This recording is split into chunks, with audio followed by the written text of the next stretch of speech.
أعوذ بالله من الشيطان الرجيم إنه من يأت ربه مجرما فإن له جهنم لا يموت فيها ولا يحيا ومن يأته مؤمنا قد عمل الصالحات فأولئك لهم الدرجات العلى جنات عدن تجري من تحتها الأنهار خالدين فيها وذلك جزاء من تزكى ولقد أوحينا إلى موسى أن أسر بعبادي فاضرب لهم طريقا في البحر يبسا لا تخاف دركا ولا تخشى فأتبعهم فرعون بجنوده فغشيهم من اليم ما غشيهم وأضل فرعون قومه وما هدى بسم الله والحمد لله والصلاة والسلام على رسول الله الحمد لله حمدا يوافي نعمه ويكافئ مزيده وصلى الله على سيدنا محمد وعلى آله وصحبه أجمعين اللهم علمنا ما ينفعنا وانفعنا بما علمتنا وزدنا علما يا كريم رب اشرح لي صدري ويسر لي أمري واحلل عقدة من لساني يفقه قولي رب زدني علما رب زدني علما رب زدني علما اللهم لا سهل إلا ما جعلته سهلا وأنت تجعل الحزن إذا شئت سهلا. We're continuing on with the Tafsir of Surah Taha, and we are now at where Allah subhanahu wa ta'ala says, إِنَّهُ مَنْ يَأْتِ رَبَّهُ مُجْرِمًا فَإِنَّ لَهُ جَهَنَّمَ لَا يَمُوتُ فِيهَا وَلَا يَحْيَا. So the Sahara, the magicians of Fir'aun, they've now accepted Islam, and they're willing to pay the consequences. Fir'aun thinks he's going to be able to deter them from belief, because of all of the different forms of punishments that Fir'aun feels is going to deter them away from Iman, but they remain firm on this belief. Allah subhanahu wa ta'ala thereafter, He finishes that scene off and says, إِنَّهُ مَنْ يَأْتِ رَبَّهُ مُجْرِمًا. And this is the last verse we studied in the previous episode. Whoever comes to his Lord, mujriman, as a mujrim, as a criminal, فَإِنَّ لَهُ جَهَنَّمَ لَا يَمُوتُ فِيهَا وَلَا يَحْيَا. So this person will have Jahannam. He will have hellfire. Neither will he die therein, nor will he live therein, i.e. he won't be actually able to enjoy his life therein. He will constantly be going through difficulty, nor will the angels take his life away, or Allah subhanahu wa ta'ala allow for his life to be taken away so that he can pretty much, get himself out of that misery. No, he's going to go through that miserable time. He's going to go through and suffer all of the consequences for his actions in this life. Allah now continues, and remember, the Quran is mathani. What that means is, whenever Allah subhanahu wa ta'ala mentions adhab, Allah subhanahu wa ta'ala also mentions the na'im. Whenever Allah subhanahu wa ta'ala mentions Jannah, He also mentions hellfire at the same time. Whenever Allah subhanahu wa ta'ala mentions the believers, Allah mentions the disbelievers as well, the non-believers as well. And whenever Allah subhanahu wa ta'ala mentions the outcome of those people who will be who are criminals, Allah subhanahu wa ta'ala naturally also mentions the outcome of those people who believe in Allah subhanahu wa ta'ala. And last week we said the word mujrim over here is referring to who? It's referring to those people who happen to be disbelievers. And normally in the Quran, when you see the word mujrim, it's referring to disbelievers. One of the proofs of that is the fact that Allah subhanahu wa ta'ala said, وَمَنْ يَأْتِهِ مُؤْمِنًا. Whoever comes to Allah subhanahu wa ta'ala as a believer. So Allah did that comparison as well. And the contrast, the general theme within the Quran, always drawing contrasts between good and evil, and between believers and disbelievers, and between those people who are going to be entered into hellfire and those people who will be entered into Jannah, and between Jannah and hellfire itself, and so on and so forth. So now Allah is doing the same over here. Another sign, another reason for us to believe that the word mujrim must be referring to those people who do not believe in Allah. وَمَنْ يَأْتِهِ مُؤْمِنًا. Whoever comes to Allah as a believer, قَدْ عَمِلَ الصَّالِحَاتِ, and he has done all of the righteous deeds. فَأُولَٰئِكَ لَهُمُ الدَّرَجَاتُ الْعُلَىٰ. So those people will be granted the highest levels. They will be granted the highest stations. Okay? Now, notice Allah starts, He says, وَمَنْ يَأْتِهِ, whoever comes. Now, one of the things to note over here is that this is a general principle. So it's not limited to race, it's not limited to place, it's not limited to a certain denomination, it's not limited to a certain country, and so on and so forth. Any person can believe in Allah subhanahu wa ta'ala, no matter how sanctified their nationality or their race happen to be, right? Or the lack thereof, and the other way around as well, inverted and all those things. So any person can believe in Allah, any person can disbelieve in Allah. It's not about where you're from and who you are. And that's why Allah subhanahu wa ta'ala generalizes and brings this word man, which is a generality. And the usuliyin, the scholars of usul, they say that man is amongst the ways within the Arabic language to denote generality. And that's what Allah subhanahu wa ta'ala did for both people who believe and people who disbelieve. Because you could be living in Mecca and be a person who disbelieves in Allah. And you could be living in some other country where Muslims are not the majority, and you could still be someone who believes in Allah subhanahu wa ta'ala. And you will be recompensed based on your actions and your deeds and your belief and so forth. So any person can be a believer and any person can be a disbeliever. Allah subhanahu wa ta'ala says, وَمَنْ يَأْتِهِ مُؤْمِنًا قَدْ عَمِلَ الصَّالِحَاتِ, and he does all the righteous deeds that are due from him, that are expected from him. فَأُولَٰئِكَ لَهُمُ الدَّرَجَاتُ الْعُلَىٰ. Those are the people who will be granted the highest of stations. Those are the people who will be granted the highest of places. جَنَّاتُ عَدْنٍ تَجْرِي مِنْ تَحْتِهَا الْأَنْهَارِ. The Jannat, gardens of Aden. Aden meaning iqama, the gardens wherein people will remain forever. تَجْرِي مِنْ تَحْتِهَا الْأَنْهَارِ. Below these gardens are rivers that flow. خَالِدِينَ فِيهَا. They will remain therein forever. وَذَلِكَ جَزَاءُ مَنْ تَزَكَّى. And that is the compensation, and that is the recompense of the person who actually purifies himself. تَزَكَّى. He goes out of his way to purify himself. There's a number of things to note over here. Firstly, Allah subhanahu wa ta'ala, He said that these are the gardens wherein there happen to be rivers that flow from below them, right? And Allah subhanahu wa ta'ala then said, people will remain therein forever. Now, one of the things is that when human beings in this world, they're looking for a getaway, they're looking for a place to go. All of us, every single one of us, we're looking for a place to, get away from life and work and the rat race of life and so forth. We're looking for a number of different things, right? And that's why when you look at any vacation package from any reputable vacation company, you'll notice right on their flyer, they'll have a number of different things. The first thing they'll have is water, okay? The second thing they'll have is trees, or perhaps trees and water together. Another thing they'll have is sand as well. And if it's a really, really nice vacation package, then perhaps it will be those huts that are on top of water itself, and from a distance you can see the trees as well, right? And I remember one day, several years ago, I was doing the Tafsir of Surah and these ayat, similar ayat come therein as well. So one brother after the lecture, he came to me and he said to me, Shaykh, when I heard these ayat and their tafsir, the understanding of these ayat, I remembered a vacation that I had taken to a certain resort in Malaysia, okay? Now the tafsir was somewhere else, it was in England, but the idea is this person had went on vacation to Malaysia. So he said, I remembered this specific resort, beautiful, and there was actually, we were living in huts, and I could feel the water below me, even though it's very far below me, I could feel the water level rising at certain parts of the day and becoming shallow at certain parts of the day, and I could feel the breeze, and I could feel also the movement of the water, and I could actually then understand the hikmah of Allah subhanahu wa ta'ala when He says, تَجْرِي مِن تَحْتِهَا الْأَنْهَارِ. Below them, rivers happen to flow. Because He said, in my entire life, I've never had better sleep than the night in which I was living and sitting in that resort. And that's a reality. At that time, I didn't realize what he was saying as well. A couple of years later, alhamdulillah, I also went to a similar resort.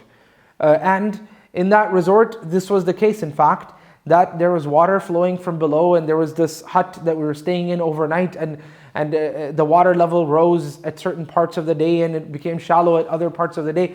And even though you're not in the water, you can actually feel almost the flow of the water, which gives you such a rhythmic and beautiful sleep that you don't even want to leave. So Allah subhanahu wa ta'ala, and that's exactly the next point. And that is that when this entire vacation, a night, 2 nights, 3 nights, or however long it may be, comes to an end, people say to themselves at that point that I wish I could stay here forever, right?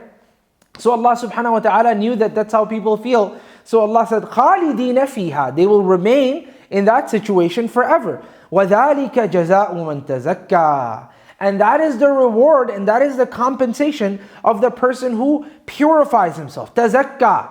And what that means is, he goes out of his way, he puts extra effort. Tafa'al has within it the connotation of a person exerting extra effort in order for him to be able to achieve that verb. So this person, he puts extra effort to get the tazkiyah, to get that the purification of the soul, of the actions, of the deeds and so forth. Now Allah subhanahu wa ta'ala brings it to another story. Now notice, the previous story is what? It's Fir'aun, it's Musa alayhi salam, Harun, them being granted the prophethood. Fast forward a couple of years, then after that, of course there's some portions of the story that are not mentioned in here as well, right? So there's a whole section of the story that's not mentioned. But anyways, it starts off at the scene where Musa alayhi salam is with his wife from Madian back to Egypt, after he spent his 10 years as mahar for his wife. Because essentially he was in Egypt and he pretty much fled to Madian, and then in Madian he stayed there for about 10 years as a compensation, or as a mahar, as a dowry for his wife. And then he worked for her father for that time and remained there for that time. Then he was returning back to Egypt. And when he was returning back to Egypt, he was given prophethood by Allah subhanahu wa ta'ala. He was given the message by Allah Rabbul Izzati wal Jalal. Then again, it fast forwards a bit and so on and so forth, to now him being with Harun alayhi salam and now facing this tyrant. Again, fast forwarding a few days as well, comes to the day of Zina, and the end of the day of Zina, that scene, that's where Allah subhanahu wa ta'ala did the tadheel. That's where Allah subhanahu wa ta'ala almost mentioned the conclusion. There are a group of people who are mujrimeen, group of people who happen to be criminals. Those are Fir'aun, that's Fir'aun and the people of Fir'aun who did not accept Islam. The Coptic people who chose to be on the religion of Fir'aun. Now there's other people who are going to be granted Jannah. Those are the people who believed in Allah subhanahu wa ta'ala. Those are the people who followed the messenger. Now Allah subhanahu wa ta'ala goes to the end of the story, okay? Not to the end of the story, but to another scene in the story. So he's skipping some parts. But let me just fill in the blanks so we understand the timeline of it. The basic premise is, after this, a number of other signs Musa alayhi salam was given. Remember, we said there were 9 different signs. So a number of these signs were brought before Fir'aun. Every single time Fir'aun would be humiliated before these signs that Musa alayhi salam would be given. So eventually, now Fir'aun didn't have any other choice. He agreed that khalas, I will let the Israelites go, as you say. But he only did this after a plague occurred in Egypt that was affecting specifically the Coptic people and perhaps other people and perhaps the animals as well. But this was affecting their society very, very strongly. And on that note, by the way, when we say Coptic doesn't mean Christian, okay? That's important to note over here. Even though now in our usage of the word Coptic, we really mean Coptic Christians. The word Coptic simply means people from Egypt. And that's why some of the etymologists, they actually say that the word Coptic is the origin of the word Egypt. You can even hear the similarity there. Historically as well, prior to Islam, the word Coptic was used for pretty much every, and even in the early advent of Islam. In fact, the Prophet ﷺ, Maria al-Qibtiyya was amidst the wives of the Prophet ﷺ, and Maria al-Qibtiyya was Maria the Coptic one, right? So she wasn't Christian, she was Muslim, but she was from Egypt. So she was known as al-Qibtiyya. So some of the etymologists say that the word Coptic just means Egypt, it's Egyptian itself, right? So that's basically what that word means. Now, the reason why I'm mentioning this is so that, because there's a modern convention of this word as well. When you say Coptic, you just understand immediately Coptic Christians. Not the case. This happened when the Muslims went to Egypt itself. Then slowly the convention changed. The word Coptic was referring to Coptic Christians, and the other people were known as Muslims. But other than that, the word Coptic is really a general term for a race, if you so please, right? So the point here is that this was affecting the Coptic society. This was affecting the Egyptian society. And so at this point, because of the plague, Fir'aun became afraid and he decided that he will let go of the Israelites. So he did, and Allah subhanahu wa ta'ala said to Musa alayhi salam, وَلَقَدْ آتَيْنَا. So he started a new story now. And indeed we gave, وَلَقَدْ أَوْحَيْنَا. We revealed to Musa alayhi salam, أَنْ أَسْرِ بِعِبَادِي فَاضْرِبْ لَهُمْ طَرِيقًا فِي الْبَحْرِ يَبَسًا لَا تَخَافُ دَرَكًا وَلَا تَخْشَى. We revealed to Musa alayhi salam, أَنْ أَسْرِ بِعِبَادِي فَاضْرِبْ لَهُمْ طَرِيقًا فِي الْبَحْرِ يَبَسًا. Go and travel with my slaves and فَاضْرِبْ لَهُمْ طَرِيقًا فِي الْبَحْرِ يَبَسًا لَا تَخَافُ دَرَكًا وَلَا تَخْشَى. So pave for them a path in the Bahar which will become dry. Do not be afraid of being caught up to, and don't be afraid of anything for that matter. Don't be afraid that they're going to catch up to you, because the people of Musa alayhi salam, the Israelites, they were really afraid that the Coptics or Fir'aun and his people are going to catch up to them, right? And that's why they said, Inna la mudrakun, right? When they said, Inna la mudrakun, indeed of a surety will be, qala ashabu Musa, Inna la mudrakun. The people of Musa said that we are going to be caught by Fir'aun and his people. Musa alayhi salam immediately said, Nay, kalla, qala kalla, inna ma'iya rabbi sayahdeen. Indeed with me is Allah Azza wa Jal, and He will give me guidance. Now, to sort of paint the picture of the story even further, Musa alayhi salam is traveling at nighttime, because as-surah or as-sara, both of those are correct. It means to travel at nighttime, okay? عند الصباح يحمد القوم as-surah or as-sara, both of them are correct. And I put this in a line of poetry. وَمَثَلًا مَقَالُ خَالِدٍ جَرَى عند الصباح يحمد القوم الصُّرَى. That the statement of Khalid ibn al-Walid when he said that when the morning breaks, then people will be, my people, his army, will be very happy that we traveled all night through the bushes and so on and so forth. Long story. Anyways, this became then a parable in the Arabic language. So that's what as-surah means. And from that is al-Isra as well. Al-Isra wal-Mi'raj. And Al-Isra simply means a night travel. So Allah subhanahu wa ta'ala is telling Musa alayhi salam, travel at night with my slaves. فَاضْرِبْ لَهُمْ طَرِيقًا فِي الْبَحْرِ يَبَسًا. Now, he's traveling at night. Why? Because Fir'aun was very unstable at this time. He didn't know what to do. A moment he would think about letting them go. Another moment he would come and make sanctions against them. And it was a lot of different things happening all at once. So Musa alayhi salam was told by Allah subhanahu wa ta'ala, take the opportunity and leave. And when you get to that ocean, then Musa alayhi salam was told that strike with your staff the sea. And Allah subhanahu wa ta'ala said, فَانْفَلَقَ فَكَانَ كُلُّ فِرْقٍ كَالطَّوْدِ الْعَظِيمِ. That this particular ocean then, it ended up breaking apart. The water broke apart, and every portion of the water became like a very gigantic and very big mountain. كَالطَّوْدِ الْعَظِيمِ. Like a very big mountain. So Musa alayhi salam and the Israelites, they walked through this, right?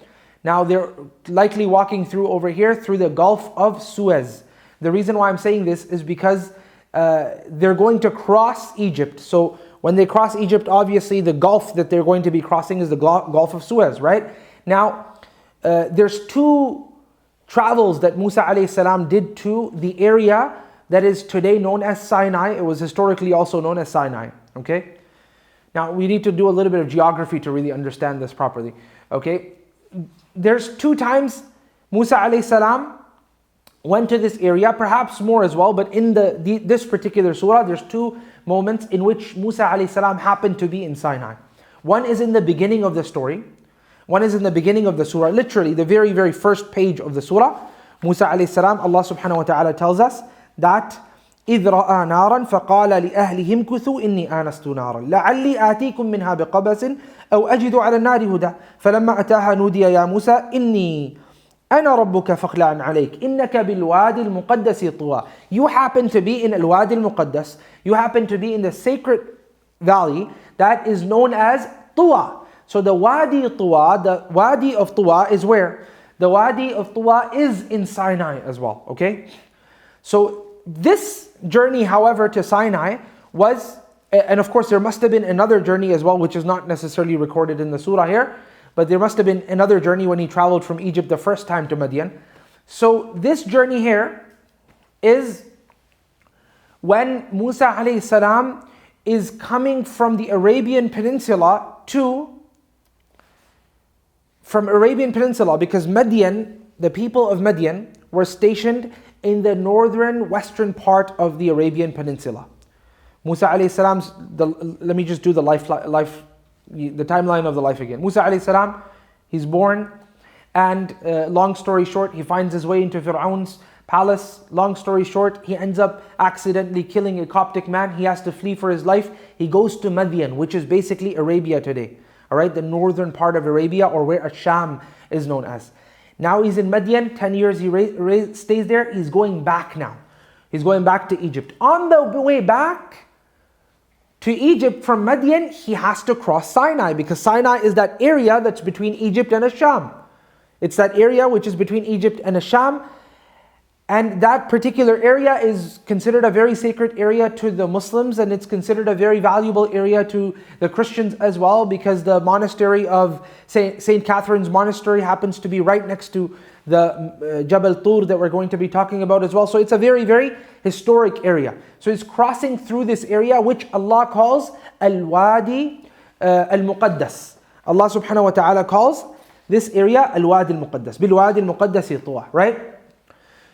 So in short, he crossed this area at that time. That is the time in which Allah gave him the prophethood. Now he's crossing yet again, but from this time, miraculously, the Gulf, it opens up. So Musa alayhi salam doesn't have to travel by land, but rather the Gulf itself opens up for him. So he travels through the ocean, he travels through the Gulf as the Gulf has opened itself up for Musa alayhi salam.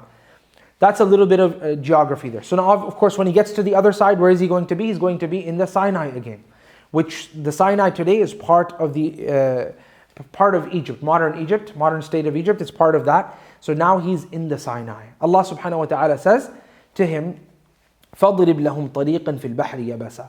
So strike for them a route that is in the ocean, which will become dry. لَا تَخَافُ دَرَكًا وَلَا تَخْشَى. Don't be afraid that they're going to catch up to you, and don't be afraid of anything else as well. فَأَتْبَعَهُمْ فِرْعَوْنَ. Now Fir'aun, he sees they're going through here as well. He sees them going through where? He sees them going through the Gulf of Suez, and he's seen this miracle right here. He should fear God at this moment, but instead what does he do? He says, I'm going to go through just like they did. Right? So he follows them. فَأَتْبَعَهُمْ فِرْعَوْنَ. Fir'aun starts following them with all of his army as well. بِجُنُودِهِ فَغَشِيَهُمْ مِنَ الْيَمِّ مَا غَشِيَهُمْ. Then suddenly the water ended up enveloping them. Musa alayhi salam and the Israelites have crossed. Fir'aun and his army happened to be in the middle of the Gulf of Suez, and now they are covered up with water, entirely so. Allah subhanahu wa ta'ala says, وَأَضَلَّ فِرْعَوْنُ قَوْمَهُ وَمَا هَدَى. What did Fir'aun end up doing? Fir'aun ended up misleading his people. Fir'aun al-la'een, he ended up misleading his people, his qawm, وَمَا هَدَى. And he couldn't lead them to guidance, rather he ended up misleading them. I ask Allah subhanahu wa ta'ala to protect and preserve all of us and grant us guidance. Ameen ya Rabbil Alameen. Now of course, when Allah is saying وَمَا هَدَى, He's trying to remind Musa alayhi salam, he's trying to remind us as well of a very important factor as well, and that is that, remember, Musa alayhi salam, he used to say to his people, as we learned in Surah Ghafir as well, he used to say to his people that, "O my people, I am the one who guides you to al-Rashad. I am the one, ahdikum sabil al-Rashad. I'm the one who ends up guiding you to the path of rightly guidedness," right? So he's saying, I'm going to be guiding you to the right path. Allah subhanahu wa ta'ala says, remember he was talking about guiding his people to the right path? Allah says, وَمَا هَدَى. He wasn't able to guide anybody. Allah continues now. He says, Ya Bani Israel, O Israelites, قَدْ أَنْجَيْنَاكُمْ مِنْ عَدُوِّكُمْ, we saved you from your enemy. وَوَاعَدْنَاكُمْ جَانِبَ الطُّورِ الْأَيْمَنِ وَنَزَّلْنَا عَلَيْكُمُ الْمَنَّ وَالسَّلْوَى. O Israelites, O Banu Israel, we saved you. We saved you from what? We saved you from your enemy. We saved you from Fir'aun. We saved you from the person who had tortured you throughout your existence in Egypt and so forth. Now, of course, Allah subhanahu wa ta'ala is speaking now to who? He's speaking to the people He's speaking to the people in the time of the Prophet sallallahu alaihi wasallam, right? He's speaking to the Israelites in the time of the Prophet sallallahu alaihi wasallam, the Jews in the time of the Prophet sallallahu alaihi wasallam, because the address is to who? The address can't be to people who've already passed away, right? So it is in fact to people to whom the Quran is being revealed. So this particular part is a sort of like an interjection, or sort of like a what they call a jumla i'tiradiyya, which is a jumla, which is a sentence which comes in the middle of a story. It sort of cuts the story apart to draw a lesson. Sometimes in these sort of sentences, Allah subhanahu wa ta'ala will address a certain group of people. Other times Allah subhanahu wa ta'ala will address humanity altogether. Other times it will be a third person address, and it will simply be addressing a certain idea, a certain characteristic or trait, or so on and so forth. So now Allah subhanahu wa ta'ala chooses to address the Israelites. He says, Ya Bani Israel, O Bani Israel, O children of Israel, right? قَدْ أَنْجَيْنَاكُمْ مِنْ عَدُوِّكُمْ, we saved you from your enemy, i.e. the Fir'aun and his followers and the Coptic people. وَوَاعَدْنَاكُمْ, and we also made a promise. And what was that promise? جَانِبَ الطُّورِ الْأَيْمَنِ, we promised you the promise of the right side of At-Tur. The right side of At-Tur, okay? Now as we said, there was 2 times Musa alayhi salam was in Sinai. But both times Musa alayhi salam met Allah Azza wa Jal. One of them was based on an appointment, and the other one was not based on an appointment. The first one was when he was coming back from Madian after having spent 10 years there, pretty much after having fled from his country for his life. He lived there for 10 years as a compensation for the marriage, as a dowry for the marriage. And on his way back, he ends up coming across some light or fire from a distance, what appeared to be a fire from a distance. And he told his family and whoever was with him, his helper and so forth, he told them to stay here. I will go check. Inni anastu naran la'alli. Right? I saw some fire, perhaps I'll bring you something from there as well, some fire as well, and then we will take, أَوْ أَجِدُ عَلَى النَّارِ هُدَى, or I might find some guidance on this fire as well, meaning I might find a guide therein. Musa alayhi salam didn't realize he'll actually truly find guidance because he found prophethood when he was there. That's the first time. So this was an appointment with Allah, this was a meeting with Allah Azza wa Jal.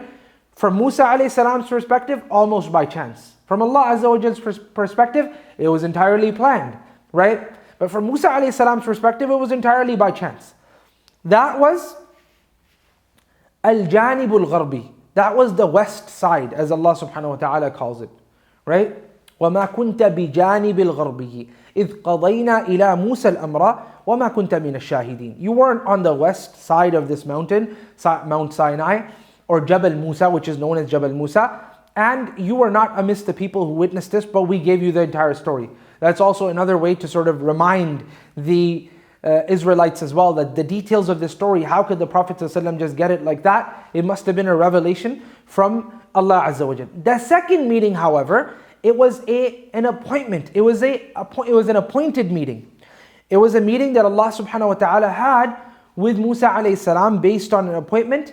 And that is what Allah subhanahu wa ta'ala says or calls وَوَاعَدْنَاكُمْ جَانِبَ الطُّورِ الْأَيْمَنِ. We promised you the side of At-Tur al-Ayman, the right side of At-Tur. وَنَزَّلْنَا عَلَيْكُمُ الْمَنَّ وَالسَّلْوَى. Allah is mentioning all of the gifts that He had granted to the people of Israel, inshaAllah.